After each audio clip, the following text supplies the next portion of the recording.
A nossa live hoje vem aqui esclarecer um ponto muito interessante, que é uma guerra civil que está para ser instaurada. Vaticínio do canal Rubem Gonzalez? Não, apenas análise. Tá? Apenas análise.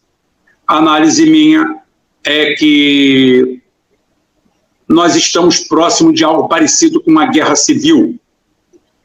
E por mais ridículo e patético que possa parecer, essa guerra civil se daria ou pode se dar na Ucrânia. Na Ucrânia, Rubens, sim, na Ucrânia. Na Ucrânia. Você achou estranho ser na Ucrânia? Pois é na Ucrânia. É na Ucrânia que eu estou falando que pode acontecer essa guerra. Zaluzhny e Zelensky estão saindo pelos pelos, como diria minha mãe, se puxando pelos cabelos. Estão em briga, porque Zaluzhny não se acha seguro e confortável para dar um golpe de Estado. E Zelensky não se acha confortável para meter o pé na bunda de Zaluzhny. E o impasse está criado entre dois quadrilheiros, duas pessoas que querem continuar a destruição da Ucrânia, cada uma do seu jeito, da sua forma. Tem gente que diz que Zaluzhny quer tomar o poder e ir num movimento em direção à paz com a Rússia. Honestamente, eu não acredito nisso hoje. Apesar dele ser um fã de carteirinha de Gerasimov, eu não acho que ele vá fazer isso. Mas existe essa vertente.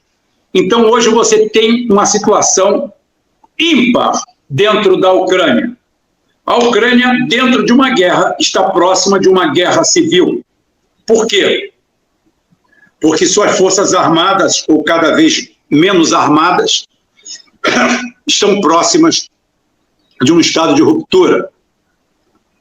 Enquanto isso não acontece, a Rússia, que não tem nada com isso, continua dizimando as forças ucranianas na linha Surovikin, que é uma serra elétrica destruindo tudo. Mas eu li na Globo, eu vi na Globo que a Ucrânia afundou um barco, um navio de desembarque. Bem, a Rússia não está desembarcando em lugar nenhum. Isso é um fato episódico. Isso é um episódio. Derrubaram um avião, aproveitaram e disseram que eram 3. O avião caiu, não se sabe nem como. A tripulação se salvou, eu botei fotos aqui, deve ter fotos na aglomeração, se não tiver eu coloco lá depois, do resgate do piloto e do navegador, que estava no Su-34. Mas já que caiu um, já que temos as fotos da queda, aproveita e diz que são 3. Aí já teve gente que já aproveitou para navegar, não foram os F-16 que abateram os Sukhoi 34.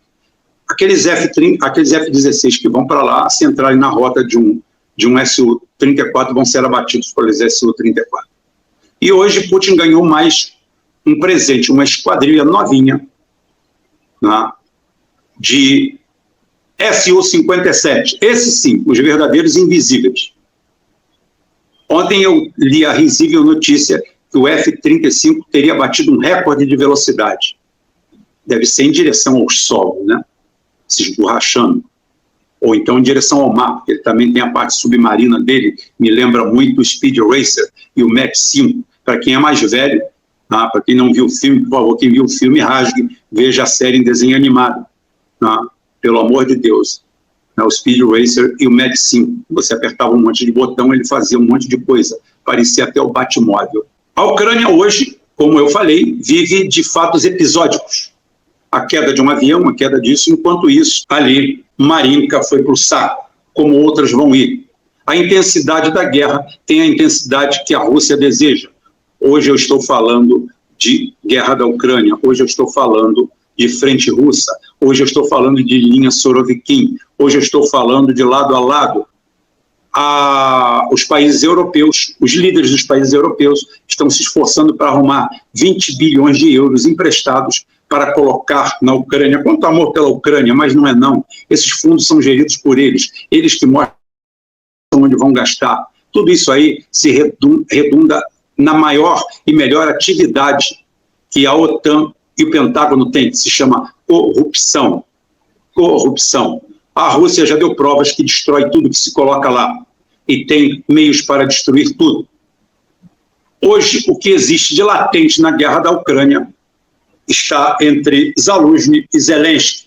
Como eu falei, ambos mantendo a mentira interna que é fermentada pela Rússia, que não ataca alvos civis, portanto, não pega o ódio do povo, e o povo consegue ver a guerra um pouco distante. É como se a guerra fosse numa fictícia Waterloo, aquela região ali aonde se enfrentaram cara a cara numa tarde só, acabou o milho, acabou a pipoca.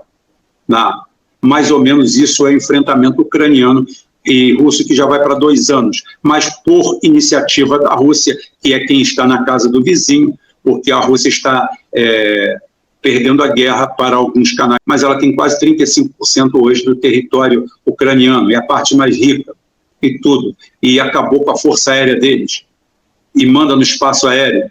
E aí, de vez em quando, um fato episódico ou outro, um míssil aqui, um ataque a um ponto civil, a um barco ali. A Rússia tem centenas de barcos. Não é nenhum barco estratégico, não é nada. É um barco de desembarque de tropas. E a Rússia não está desembarcando ninguém em lugar nenhum, porque não precisa desembarcar. Vai para qualquer lugar, vai por terra, por onde está o Marinka, por onde ele passou, por todos os lugares onde já foram tomados, pelo Donbass inteiro. O Mariupol, a primeira e maior derrota dos bandeiristas, incentivados e alimentados pelo Ocidente. Essa guerra é clássica. Hoje, o que acontece? Os dois mantêm, por isso que eu não acredito no Zaluzhny fazendo paz. Eu acho que Zaluzhny quer ser califa no lugar do califa. Quem já assistiu o Spies versus Spy, nas tirinhas, você vai saber mais ou menos sobre alguma coisa nesse sentido. Acho que não era nem ele, era outra tipo. Mas alguém quer ser califa no lugar do califa. Dá a impressão disso. Quando você vê Zelensky, como vê na nossa capa aí, junto a Zaluzhny, e aquela história. Nenhum pisca, ninguém pisca, ninguém dorme. Está todo mundo, um olhando para o outro, com a faca escondida nas calças. Todos dois, cada um esperando um vacilo. Zelensky não tira o poder de Zaluzhny, porque tem medo do que possa acarretar essa medida. Ele pode sofrer um contra-ataque, haver um princípio de guerra civil, a Rússia se aproveitar da situação e, quem sabe, fazer um acordo com os Zaluzhny, aí sim um acordo com os Zaluzhny, e vir para um processo de pacificação. Ou então o próprio Zaluzhny sozinho derruba e acaba com ele. O oposto também é verdade. Zaluzhny não ataca Zelensky porque tem medo disso não dar certo. Tem medo da retaliação, tem medo de enfrentar um poder, mal ou bem, institucionalizado, ser traído e ir para um pelotão de fuzilamento imediatamente. Não tem firmeza suficiente no seu grupo para dar um golpe. Zelensky não tem firmeza no seu grupo suficiente para se salvar de um golpe. E assim fica um olhando para o outro, fingindo amigo, amigo, amigo, amigo. Parecem aqueles 2 corvos velhos, fantasiados de mexicano, que tem no Looney Tunes. O meu referencial sempre é alguma coisa na TV, alguma coisa porque é cotidiana, é uma brincadeira. Ei, compadre, venga, vai, eu vou te dar, é tuyo. Não, sempre botando o outro numa roubada. É mais ou menos o que acontece. Existe uma paz extremamente armada entre ambos. Um não consegue olhar para o outro. E, enquanto isso, a Ucrânia vai derretendo. Como eu falei, estão próximos a botar mais 20 bilhões de dólares. Disseram que iam mandar o dinheiro de Moscou para lá, mas parece que quem tem orifício tem medo. Até agora não toparam fazer isso, porque ninguém sabe como é que a Rússia vai reagir a isso.